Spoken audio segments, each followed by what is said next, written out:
A very warm welcome to this series, Mindfulness Frame by Frame.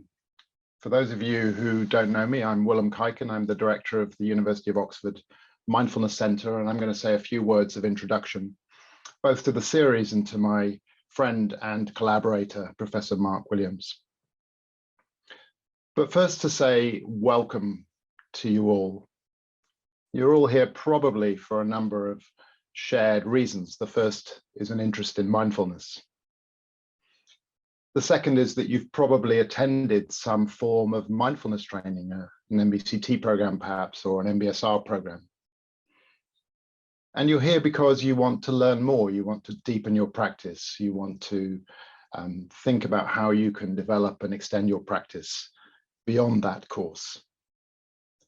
And finally, I've got a hunch that there's also a sense of wanting to be part of a larger community of people who are doing this work alongside one another, and particularly a real sense of the common humanity across the world of people interested in this deepening and extending of mindfulness practice. Before we go into the series, I want to just step back, if that's okay, and say a few words to contextualize what's happening with mindfulness and where this series sits in the wider field, if you like.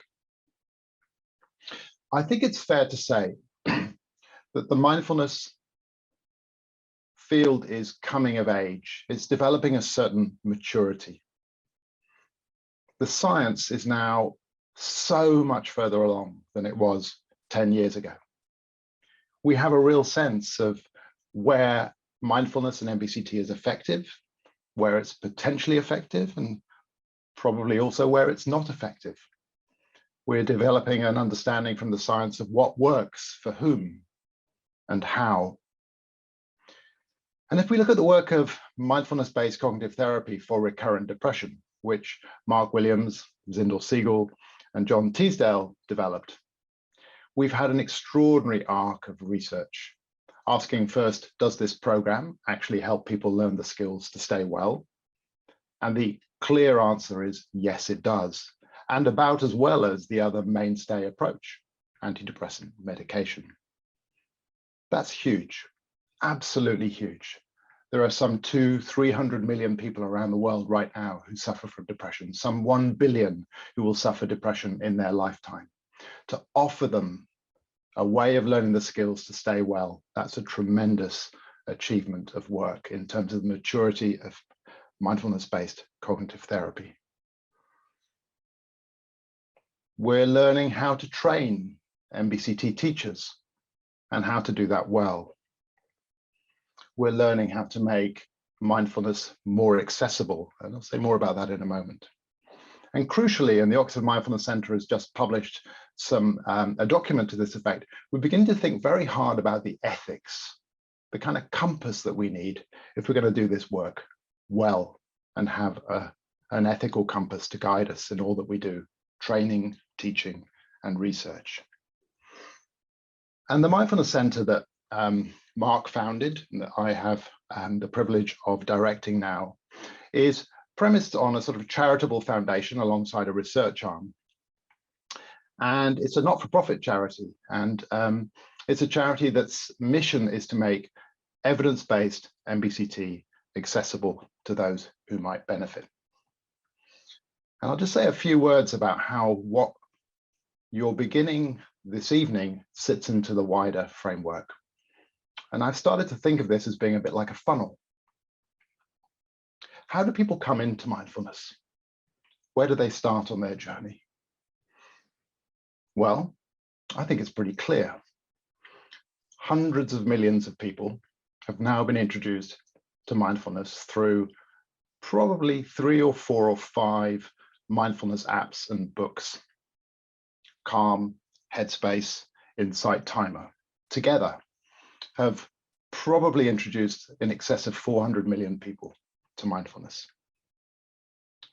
Mark Williams and Danny Penman's book, Mindfulness: Finding Peace in a Frantic World, has been another way of introducing mindfulness to a very large group of people, well in excess of 1 million people. So this is how people are coming into the funnel.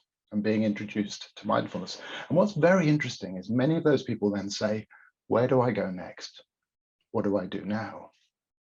How can I deepen and extend what I've learned? And what we're doing at the Oxford Mindfulness Centre is beginning to offer curricula, MBCT curricula, the MBCT for depression curricula, but also the Finding Peace in a Frantic World face-to-face course. Around the world, we see MBSR courses, and we've also developed the MBCT for Life curriculum.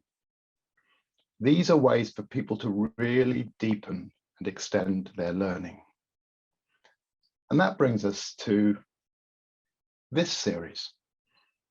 People get to the end of those courses and they very often have this experience. Gosh, that was transformational. That was really helpful. And I feel like what I need now is something to keep this alive, to keep this deepening and extending. And how can we go further with this? And this program that Mark's going to be introducing this evening and the next few months, Mindfulness Frame by Frame, meets that need. It helps people to think about how they can take their learning forwards. So just a few words about the curriculum before I hand over to Mark. Mark Williams, throughout his career, has been a really deep thinker around psychological science and the application of psychological science in terms of clinical psychological interventions. And this program is the product of Mark spending the last couple of years through his reading of psychological science, but also his own mindfulness practice, thinking about how can we help people who have learned MBCT or MBSR to really benefit from that psychological science and extend their practice. And I think you're going to be introduced to that in the next couple of months. It's the first time that this is being introduced to a larger group of people. It's been piloted in a few other places in South Africa and throughout the UK. So I hope you're as excited as I am to experience this for the first time. And I'll hand over to Mark in just a moment. Just want to say a few words of practicality first. The first is to say thank you to you all for being here tonight, but also to those of you who've made a charitable donation to the Oxford Mindfulness Foundation. That's what enables us to do this work. So thank you to those of you who've done that. So we'll have a session in a moment, and Mark will be guiding us and leading us in practice. And through the chat, we will be harvesting questions and themes in questions. And in the last 15 minutes or so, there'll be an opportunity to have those questions put to Mark via me. I think that's probably all I want to say by words of practicality. And I'm going to hand over now to my dear friend and colleague, Mark Williams, to guide you this evening and in the next couple of months on this new curriculum. Over to you, Mark. Thank you, Willem, and thanks to everybody. So if we sit for a moment and just feel our body on the chair and arrive and allow everything we've been doing today to be around. Notice its echoes in the body and mind. If it's still there, if it's not, don't worry. And just noticing what it is that brings you here. What do I want for myself?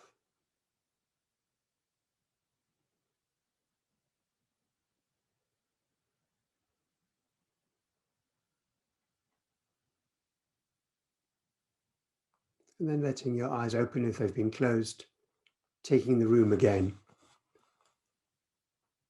And we'll continue that question. Why do we practice mindfulness? Why do we come? Again and again for some of us. Willem's mentioned the clinical trials that say that it's effective, and that's the bedrock of evidence. But we could do something else, but we've chosen mindfulness. And the brain science is very compelling. But there's something else as well. Some years ago, a meditation teacher got permission to offer a retreat in a Seattle women's prison. 7 women volunteered to go through a retreat, 10 hours a day for 10 days.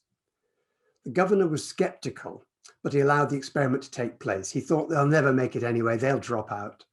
But they did make it. And in interviews afterwards, they talked of experiencing profound changes. But it wasn't only their account which was so striking. The governor continued to be skeptical, but even he admitted they're much more obedient now. That's as far as he would go. But the prison officers who worked most closely with the women saw something else. And one of them summarized it by saying, it's as if they've come alive. You can see it in their eyes. They've come alive.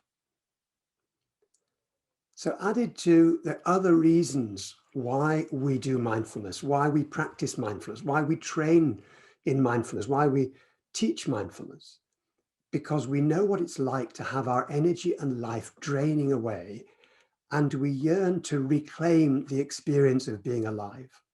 And we can see it in ourselves and we can see it in our participants. Now, the energy drains away for many reasons. For some, it is trauma or loss that overwhelms us. For many others, it's when we get overwhelmed and driven to exhaustion, accumulating concerns and tasks and worries for ourselves, our work, or our families that overwhelm us. And then what happens? Our attention becomes constantly captured by these concerns. We become preoccupied. And when this happens, self-judgment is never far away. An inner critic that every day seems to find new ways of fabricating an old message that we are failing in some way, that we're not good enough. But we stumble on, often a bit blinkered and unaware, losing our balance, regaining it, and then losing it again. We find ourselves overreacting to things, perhaps, fearful, and we end up feeling joyless. And all of these things arise from being driven to exhaustion. And we think it would be wonderful to find a way of changing. Meditation teacher Helen Ma suggests an alternative. What if nothing needs to change? Nothing. Instead, what if we need to do is to switch on the light, to see clearly what's happening? Then we may begin to see which old patterns of conditioning are increasing the overwhelm.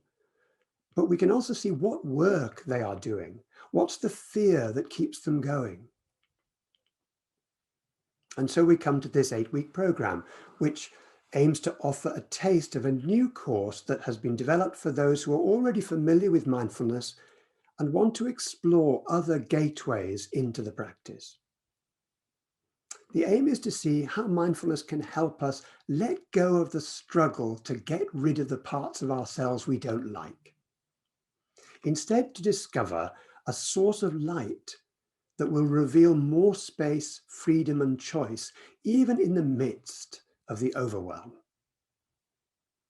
The signs of exhaustion are all too clear. Being preoccupied, judgmental, unawareness, off balance, reactive, fearful, and joyless. It's not a happy list. The aim is to see if these very signs of overwhelm can become our teachers. So each session will include a talk introducing the theme of the week, followed by a meditation that you can incorporate into your daily practice if you choose for the following week. And then we'll have a Q&A within the session as well. And some of the talks will include recent psychological findings that offer fresh insights into the way our mind works, particularly the new research that suggests that every waking moment, our understanding of the world is dominated by predicting what actions we need to take next. These potential actions are created or simulated in the jargon, simulated in the mind, and then captured and stored in our mental models of the world, the things that help us interpret the world, which are then updated each moment to guide our next action. And this goes on moment by moment by moment. And based on this prediction, the body elegantly allocates its resources as it gears up for action. And yet, much of what distresses us, and indeed exhausts us, is the creation of real or imagined actions that we don't actually need to take and may never take. So where can we enter this process and see what's happening? What's the way in? It turns out that the predictions and imagined actions in our mental models are colored by what is called feeling tone. That is the moment by moment readout of whether any contact with mind or body feels pleasant or unpleasant, soothing or painful, liked or disliked. It is the feeling tone that gives both direction and urgency to the possible action, as it contains within it most of our past conditioning, both remote conditioning and recent conditioning. And because of this, feeling tone can be the place to stay a while, to understand frame by frame our reactivity, our drivenness. As mindfulness teacher Joseph Goldstein says, mindfulness of feeling tone is one of the master keys that both reveals and unlocks the deepest patterns of our conditioning. So I'm going to say more about this in later weeks. For now, it's enough to know that the felt sense of this basic pleasantness or unpleasantness of a body sensation or sound or thought or feeling is natural and automatic and is happening every moment, whether we're aware of it or not.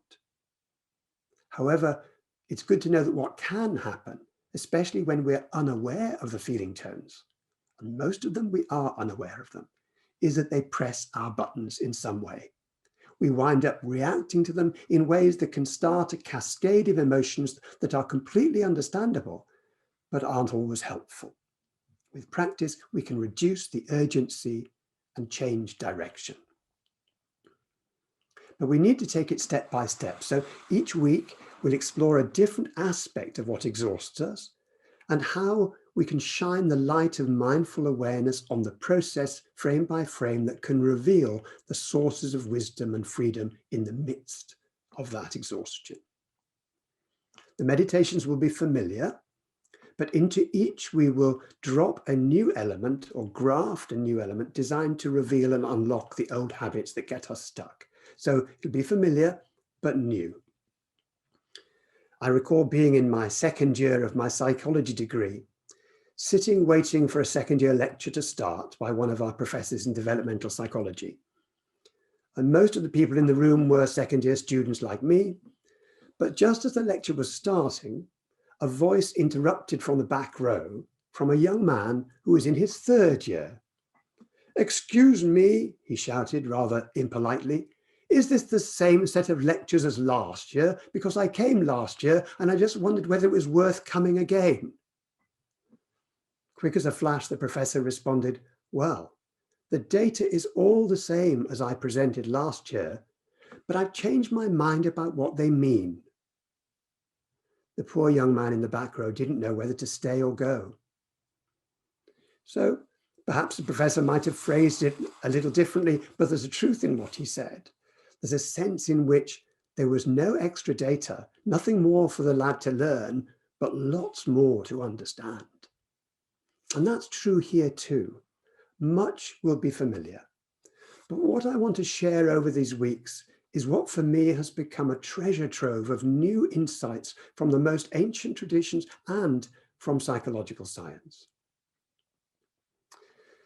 But before we turn to the theme for this week, let's take a short breathing space, and feel free to stand and stretch as you take the breathing space if you choose to do so. So let's take a breathing space. So letting your eyes close if that feels comfortable and noticing your posture.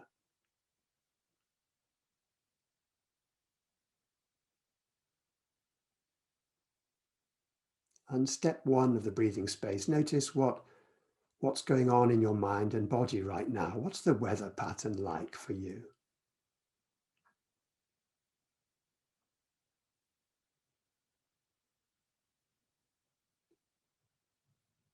Any thoughts going through your mind?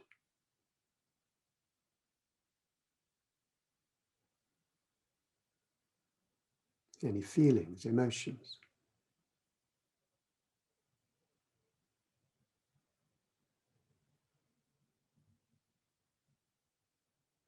Sensations in the body.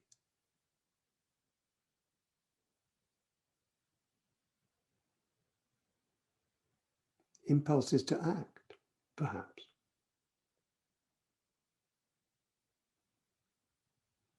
Acknowledging and allowing them to be as best you can, allowing them to be just as they are.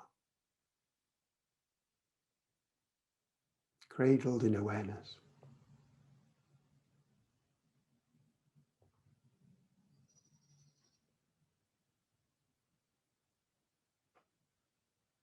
And then step 2, narrowing, gathering the attention, placing it on the breath.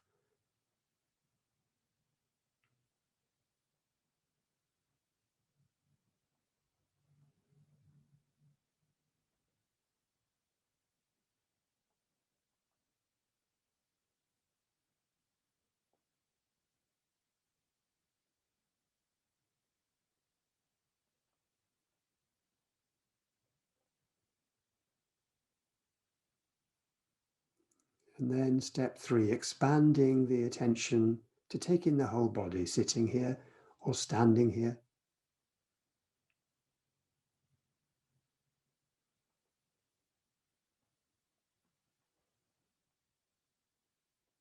Allowing your body to be just as it is. Sense of coming home to the body.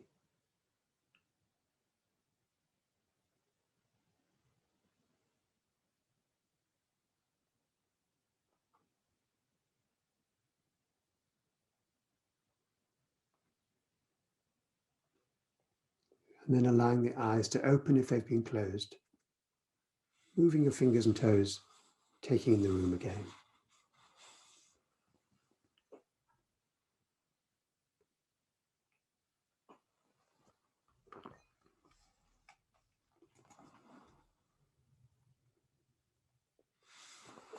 So let's come to this week's theme, finding your ground. Imagine you're in a bar or cafe. You're trying to focus on the conversation, but there's a flicker of a screen in the corner of your eye from a TV on the wall. You keep trying to get back to the conversation, but it's hard to ignore the screen.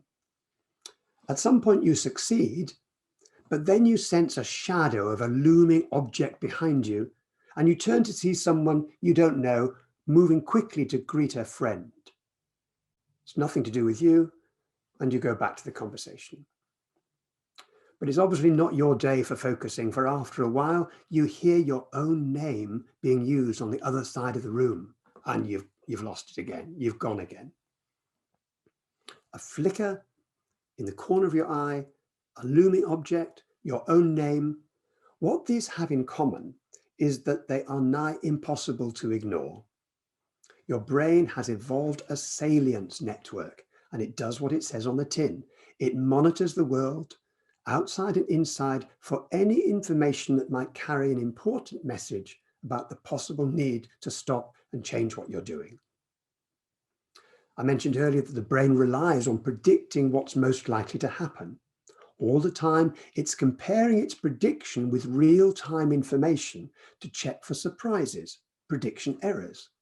If such an error or surprise is detected, attention is switched towards the source of the surprise. Sometimes no adjustment is needed, but for an instant, there is uncertainty that needs to be resolved, attended to, action that might be needed, the body getting ready. Attention is drawn to any part of your world that is new, because what is new is uncertain, less predictable. So more data is required to resolve the uncertainty. Now, a flicker in the corner of your eye or a looming object are what you might call hardwired distractors. It's not hard to see why all animals need to be sensitive to movements in their peripheral vision. It signals the possible presence of predators. The fact that you keep being distracted by a television above the bar reveals your animal ancestry. I don't know whether that's reassuring or not. But there are some things that distract you, not because they are hardwired, but because they are of concern to you in other ways. Hearing your own name in a crowded room is one example. But hearing someone across the room talking about a topic that is salient also draws your attention. If you are trying to buy or sell a house and someone used the word Zoopla on the other side of the room, at least in the UK, your attention would be caught as well. Other house buying sites are available. The Zoopla effect represents the conditioned capture of attention, but it shares with the older hardwired attentional capturing that the brain is still trying to work out what action is needed. So these examples show us that even if we've decided to focus on one thing, like when we're meditating, and decided to ignore sounds or other thoughts and put what we want center stage, our attention continues to monitor the sides of the stage, the wings. It continues to monitor the world all the time, just in case, the world outside and the world inside. And if we hear something of interest to us, sense something of interest to us, like our name, we lose concentration because we've jumped the tracks and are now attending to that conversation. We find it hard to listen to both because the predictive aspect of the mind is now turned towards an alternative source of data. It's working hard on alternative possible actions, and those actions are incompatible with these actions. Only when we've done some check on what's distracting us are we likely to be able to switch our attention back. But here's the thing. If we are very distracted, if what's taking us away is very disturbing or compelling, coming back is hard if the place to come back to is not giving us a very strong signal. Now, traditionally in meditation, the breath has been used as an anchor to come back to stabilize the mind. But for some, it's not so helpful, either because we might have had a problem in breathing, we might have asthma, we might have a cold, we might, in the current pandemic, be worried about that or have experience of breathing difficulties, or perhaps a relative or friend has, but also because for many, breathing our breath doesn't provide a strong signal for us. So week one offers the chance to explore alternative anchors for attention. The feet, the contact with seat or mat, and the hands. And this means you have a number of choices of where to put your attention when it feels very distracted, so it can find its way back more readily. Now, if the breath for you has been your best ally, don't worry, it will still be there for you. But it may still be interesting to explore the alternative anchors to get a taste of the different qualities that each brings. And just a note about looking after yourself for these 8 weeks before we embark on the meditation. The practice of mindfulness sometimes brings us into close contact with difficult sensations, thoughts, feelings, and impulses to act. Learning to respond wisely to these difficulties is, of course, at the heart of any mindfulness course, but it can take time. And no matter how experienced we are at practicing mindfulness, some thoughts or feelings, pleasant or unpleasant, can hijack our best intentions from time to time. They might be memories or regrets or daydreams or plans or worries. And challenges can arrive at any time, of course, whether we're meditating or not. Sometimes they go as quickly as they come. Sometimes they stay around. They become sticky and adhesive. And it can happen no matter how long you've been meditating. It's not about being a good or a bad meditator. So at the start of the course, it's useful to remind yourself to go at a pace that feels right for you. We'll be using a range of meditations that are aimed at exploring different ways to free us from what gets us stuck. At any time, you can decide to take a break from the course or from meditation in the course. If things get overwhelming, even during a meditation, then be your own guide. Drop my guidance completely. Maybe open your eyes, look around. Let your awareness include all the things you can see and hear. Ground yourself. It's your choice, always. So now, if you're ready, we'll do this week's meditation. And you can do this sitting on a chair or a stool or a cushion. If you have a stool or a cushion there, feel free to use it. If you're sitting on a chair, a cushion under the chair, or often just raises your hips so they're higher than your knees. Or you can lie down. Feel free, completely free to lie down on a mat or a rug. So spending a few minutes now, just bringing your awareness in whatever posture you decide. So taking that time to lie down or to find your sitting posture.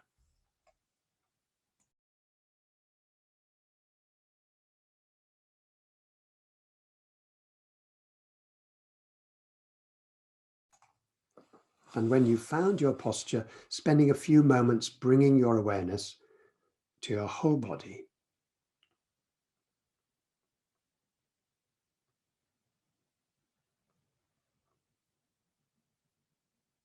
Letting your eyes close if that feels comfortable, or lowering your gaze. But remembering you can open your eyes at any time or keep them open if that feels most comfortable for you, just letting your gaze land somewhere on some object softly.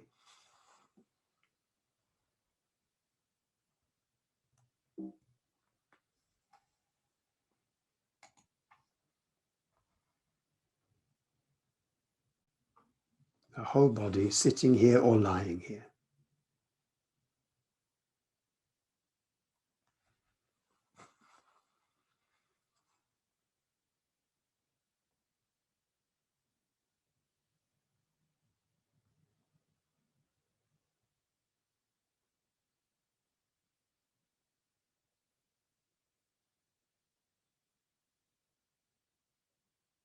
And now at a certain point, bringing your attention to your feet. So moving the spotlight of attention all the way down the body to your feet.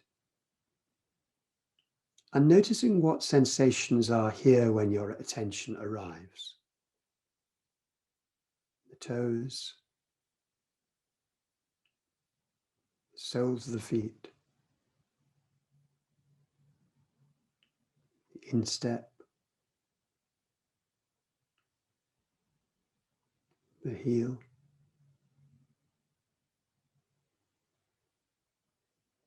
If you're sitting, noticing the contact of the bottom of the feet on the floor.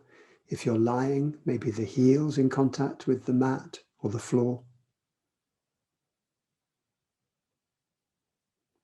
Alive to any and all sensations in the feet, including the top of the feet as well.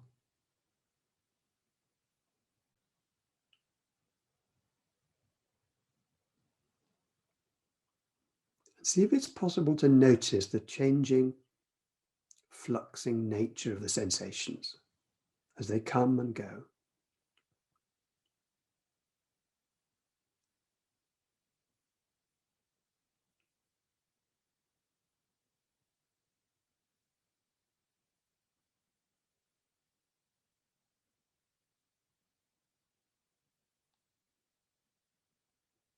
If there are very few or no sensations here, just registering a blank. No right or wrong.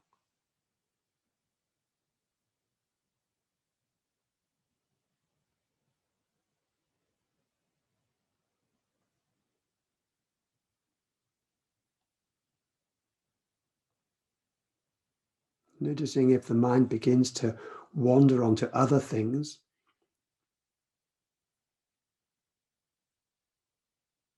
How easy it is for us to assume we've looked at the feet, we know what's there, and so we put it on a sort of a video loop, going round and round, and stop noticing the actual feet. We're just now working on a loop. So see if you can go back to the actual feet. And you'll know it by the changing sensations.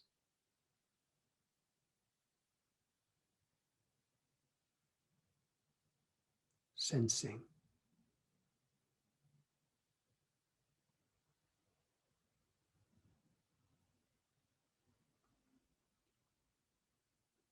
And now taking a deeper breath, and on the out breath, letting go of the feet and moving the spotlight of attention to the contact of the body on the chair, the seat of the chair, if you're sitting, or the stool or cushion, or if you're lying down, any points of contact between yourself and the mat or the floor, probably the lower legs and the buttocks and lower back and shoulders and head.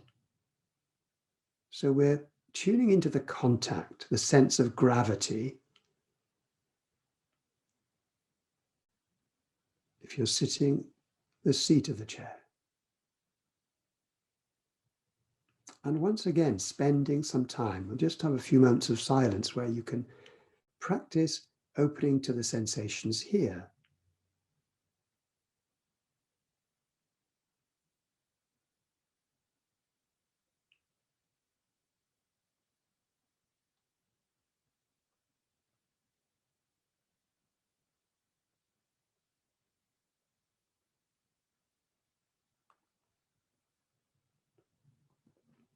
And now taking a deeper breath, and on the out breath, letting go of the points of contact and shifting the spotlight of attention to the hands. Fingers, thumbs, backs of the hands, palms. And noticing especially the contact. Once again, a point of gravity where you notice the weight of the hands and the contact they're making on the floor or the hand or your thighs.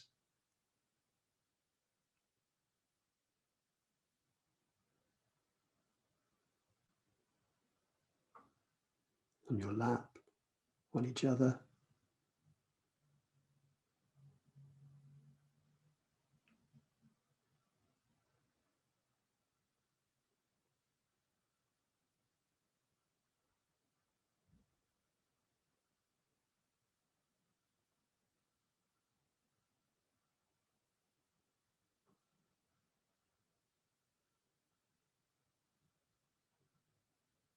Now taking a deeper breath, and on the out breath, letting go of the hands and coming to the breath itself and just choosing one place where you feel the breath moving, the nose or nostrils perhaps, or back of the throat, or the chest or the abdomen. Making a choice and settling in, resting your attention lightly on the sensations that come with each in-breath and each out-breath and the spaces in between.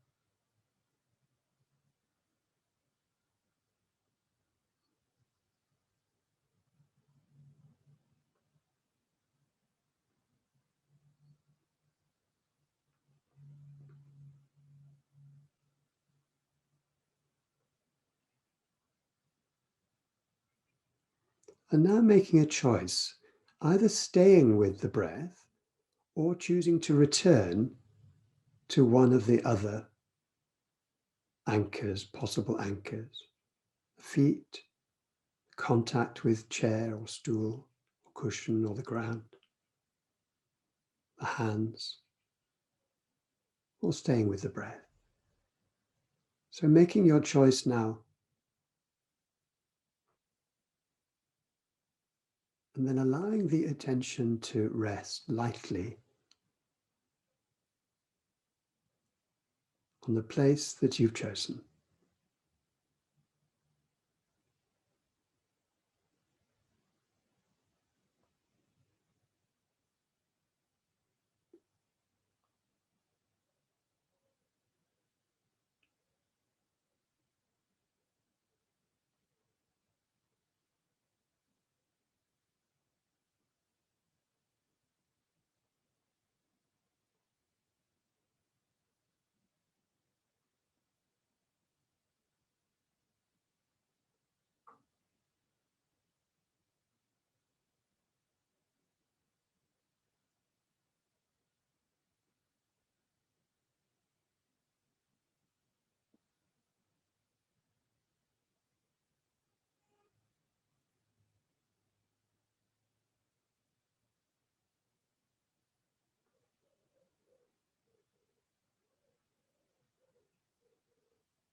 If you find the mind wanders away from or scans for other things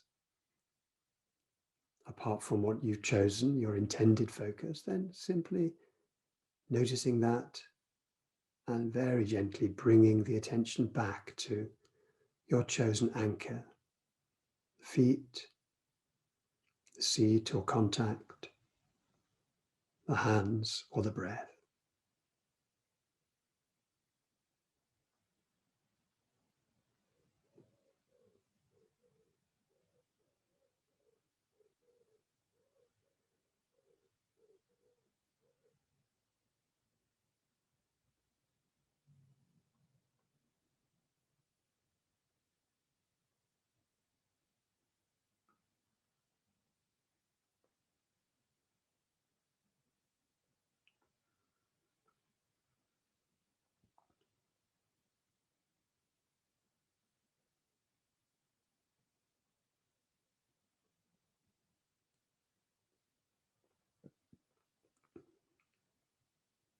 And then for the last few moments of the sitting, returning to a sense of the whole body sitting or lying here.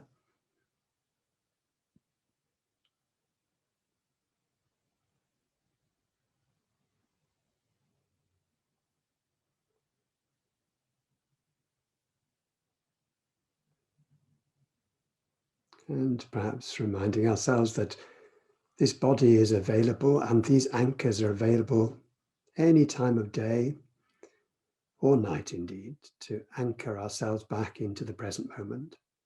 The feet, the seat, the hands, or the breath. And that we can explore, we can experiment, try combinations or switching one for the other during the week. Just being creative and exploring with an open mind about what we'll discover.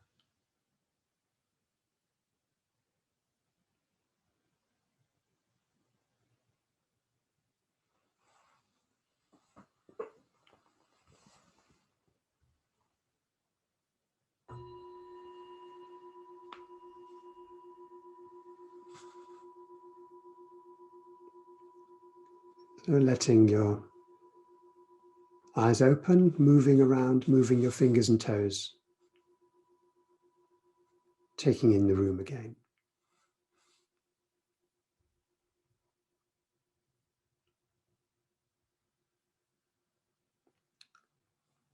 So now I'm going to hand back to Willem, who's going to organize how the Q&A will go. And it's over to you, Willem. Thank you.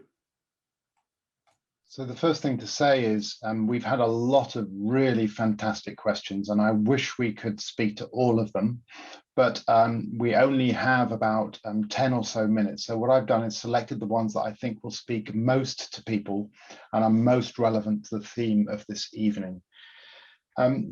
So I'm going to pick a couple. The first one I'm going to pick, Mark, is a really interesting question about the examples you used about how the mind is drawn to the TV screen, potentially our name and so on. But this person says that actually most of the distractions in her or his experience were internal. Within, it was an internal mind generating the same equivalent. And could you speak a little bit to that, please? Yeah, so that's, I think, many people's experience, of course, especially when you're meditating. And in fact, the principle is exactly the same, that frankly, the brain doesn't make much distinction between the outside world and the inside world. It works to represent the outside world, but of course, once the outside world's been taken into the darkness of the brain, it's all the same. It's outside, inside, inside, outside. Mm-hmm. So your mind can also generate your own name, and sensations can generate. In fact, there's now a sense that some of the sensations in your body act like commands. You know, there's a difference between saying, Bill is opening the door, and Bill, open the door. You know, Bill is opening the door is a statement which may be true or false, but Bill, open the door is a command. It can only be instantiated. Mm-hmm. Now, many of our sensations and thoughts come in almost the form of commands. Look at me, attend to me. Like an itch, for example, is an obvious bodily sensation, or an urge to eat when you're tired, or hearing your own name, or a self-critical thought. It's not just a thought, it's almost a command to attend. So I think that question is a really good one. And the answer is exactly the same, that the mind switches to attend to that stream. We'll say a little bit next week about where that's represented, and what happens, and the fact that it's not just what you're telling yourself or what you're feeling, but all the counterfactuals, all the things that might have happened. But thanks for that question, it's a good one. So I've got 3 more questions, Mark, which I've picked out. So in terms of you and I pacing ourselves, see if we can get through 3 more questions. The next one is a really interesting question, which I'm sure many people on this call can relate to, which is, yes, I found, as you said, my experience of MBCT transformational. And as you said, my practice kind of drops off. And what are your suggestions about how I can keep my practice alive so that when I need it at times of struggle, which is when I do practice, it's actually available to me? Good question. I think one of the things is that you can come back anytime, and you can start small. So just 1 minute. If you have, forgotten where you left your cushion or your stool or your chair that you used to sit on, just get it out, put it there and forget it. And then maybe the next day, go and sit for 1 minute. 1 minute will give you a sample of what it was like, a memory of what it was like. And you can let the seed drop, small seed drop. So don't think I must get back to the best time I had when I remember I was sitting for an hour a day every morning. Just do what you can, and it can be very small to get back. Now, sometimes there are periods in our life when it's chaos. We're traveling, or we might have young children, and in that case, allow the children or your traveling to be your mindfulness practice. So you can be with your children in a mindless way, or you can be with your children in a mindful way. They can become your teachers, your mindfulness bells, if you like. And notice how oftentimes we don't just say to ourselves, oh, I've forgotten, I'd like to get back to my mindfulness practice. Notice the critic that comes there as well. And see if it's possible to say, I hear what you say, but is there any other voice in there that can lead me back? Because the critic often isn't the thing that's going to get you back to your cushion. Great. So the next question is a sort of theoretical one, if you like. It comes from somebody who's clearly very familiar with Buddhist psychology, and says that you're using the word feeling tone, which is clearly related to a term in Buddhist psychology of Vedana. Why not call it Vedana? And how does it relate? How does the psychological and the Buddhist relate to each other here? And how does one honor the Buddhist and integrate that with? I think I'm adding a little bit to the question, but I don't think I'm losing the question. Yeah. So it's a good question. How best can you honor these ancient traditions? And one is to throw the gate wide to people who can taste it for themselves. And we know there are some parts of the world that they won't even get a chance to taste it if it comes with the Pali or Sanskrit language. And therefore we have to try and be faithful to learn from people, the Buddhist scholars and monks who can teach us how to understand this in a way that's authentic, and then to put it in our own contemporary language so it's accessible to everybody. And I think that's the important thing. And the questioner is quite right. It is Vedana. And if you want to listen to extra talks on it, you might find that Vedana is the word that's used. But Joseph Goldstein uses mindfulness of feelings and then describes it as being the feeling tone. So there are lots of different ways in, and this is the way we choose to do it, to see if it's possible to throw the gate wide so it's available to everybody. Great, thank you.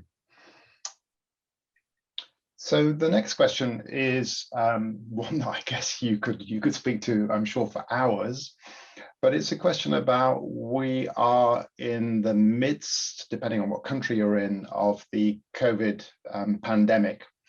And what are your thoughts about the way in which mindfulness has a role to play in the midst of this pandemic?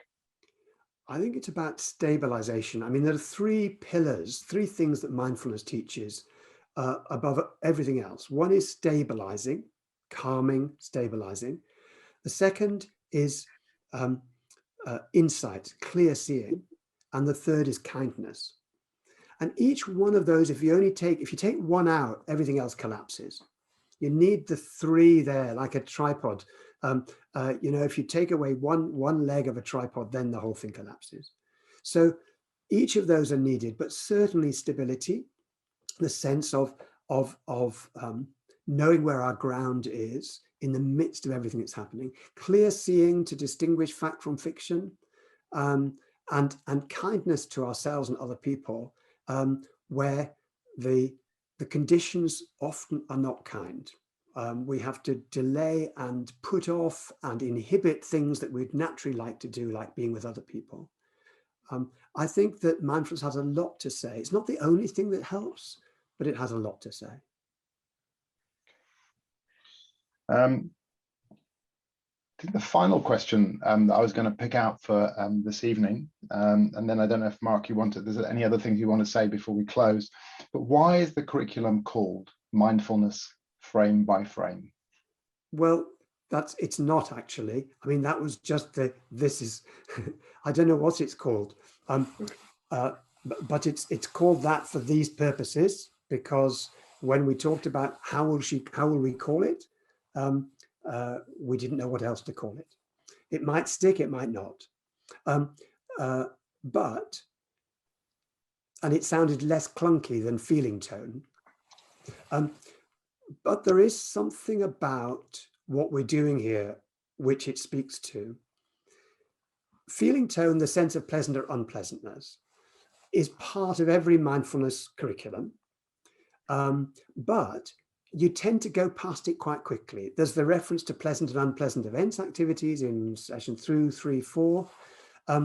There's an allusion to whether it's pleasant or unpleasant when you taste the raisin, for example, or the chocolate, and in MBCT, it comes in session 4 when you begin to recognize aversion. But it's pretty implicit. In fact, there's a book that you mentioned earlier, The Mindful Way Through Depression, and John Teasdale and I and Zindel Siegel and John Kabat-Zinn, there were actually 4 books we wrote, and what book was published was the 4th, because there were 3 whole books that we weren't happy with, or the publishers weren't happy with. And one early chapter that we wrote never made it into the final cut, and is still around somewhere, I guess. And it was on feeling tone.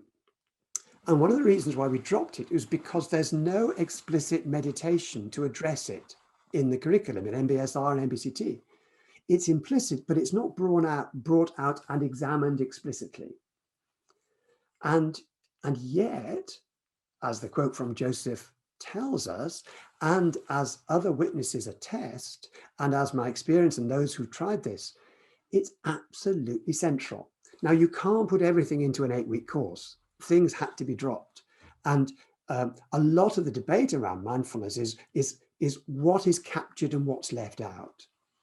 And so in designing something which would offer people a new way into mindfulness, our interest was in taking this thing and expanding it, because you need to see it frame by frame. And the analogy comes from the early photographers who wanted to look at things like, do a horse's hooves ever come off the ground at the same time? And the pioneer photographer who did that set up 12 cameras and an electro thing with a bit of wire across the course, which wasn't big wire. It didn't trip the horse up. That wouldn't have been very good. But it trip switched the cameras, and 12 cameras, and you saw, and was revealed for the very first time, that actually horses' hooves do actually, there is a point where they all come off the ground. But you needed those 12 cameras. You needed frame by frame by frame to see what's happening.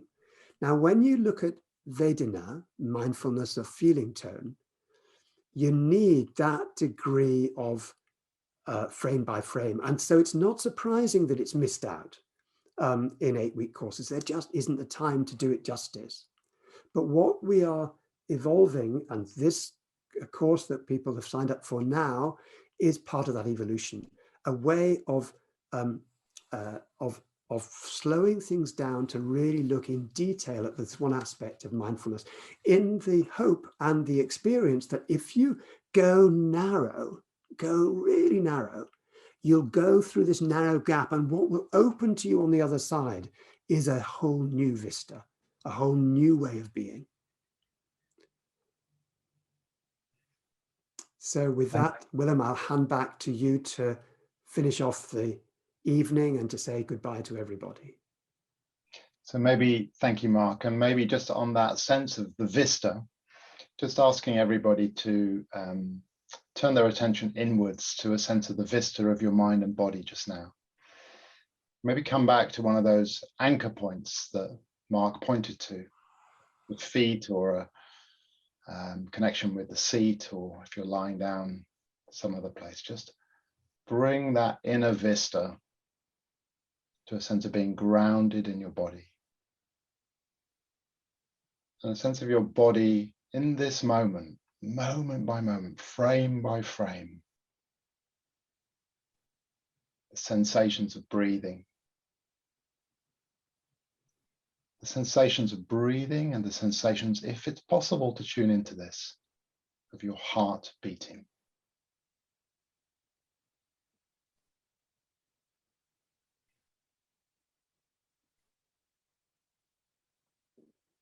Now here's the thing. As you tune into your body and your heart beating, see if you can expand your awareness out to a sense of the 1,600 people also breathing, also their heart beating. In this moment, on this call, live right now. Just expanding your awareness out from your own breath, your own body, to all those other people in 57 different countries. A few people have asked in the chat, is this exchange between Mark and I pre-recorded? No, it's absolutely live in this moment right now. And this moment means, for our Asian colleagues, the middle of the night. For our Australian friends and our friends in New Zealand, it means very early in the morning. For our friends in the Americas, on the West Coast, it means much earlier in the day. Thank you. So I'll just say a few practical things before we close. Those of you who are used to a slightly different format, the reason we've changed to this format is because it's much more stable for larger numbers. So what we want to try and do is provide a really good experience for you, and this format of the Zoom webinar format supports that. We will, I didn't pick out in the questions a whole bunch of practical questions and questions that people might ask as teachers, or about Mark and his work and whether this will appear as a book, those kinds of things. I think what we'll do is some of the practical questions we'll pick up as in emails that will go out to you in between the sessions. And then the final thing I'd say is that these sessions will be recorded, so that those of you who'd like to listen to them again will have them available as podcasts in all the usual outlets, Spotify and Podbean and so on. And they'll also be available to obviously other people beyond that, and freely available as well. So just as we close, I think what I'd like to suggest we do by way of closing is, if you can just, maybe if it feels appropriate to you, to use the chat function, as many of you already are doing, is just to and open the chat so that you can see what's flowing through the chat, just to maybe register a sense of whatever's around for you in the vista of your mind and body as we bring this session to a close. A real sense of gratitude I can see.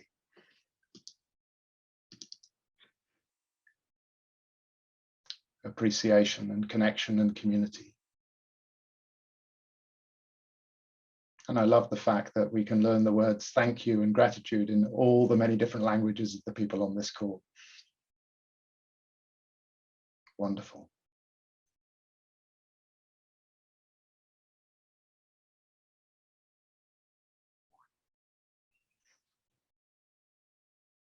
Great.